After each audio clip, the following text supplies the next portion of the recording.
बिस्मिल्लाहिर्रहमानिर्रहीम अस्सलाम वालेकुम। मैं हूं Abdul Hanan Chaudhry, PNN digital media TV से। पंजाब इस वक्त मानसून बारिशों की शदीद ज़द में है और सैलाबी सूरत हाल चिनाब, झेलम और दरिया रावी इस वक्त तुग़यानी शदीद बढ़ चुकी है और दरियाओं के साथ साथ जो आबादी है उसका इनखला थोड़ा बहुत हो रहा है, मगर उस तेज़ी के साथ नहीं हो रहा जिस तेज़ी के साथ होना चाहिए। पंजाब हुकूमत ने गुज़श्ता दिनों जो provincial disaster management authority PDMA है, उसके नए सरबराह उमर अब्बास मेला को ज़िम्मेदारियाँ सौंपी, जो इससे पहले डिप्टी कमिश्नर टोबा टेक सिंह थे।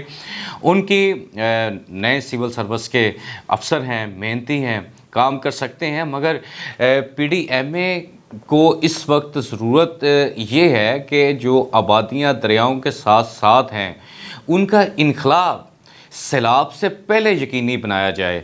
जो सैलाब मुतासरीन के कैंप हैं वो सैलाब उन आबादियों तक पहुँचने से पहले लगाए जाएँ।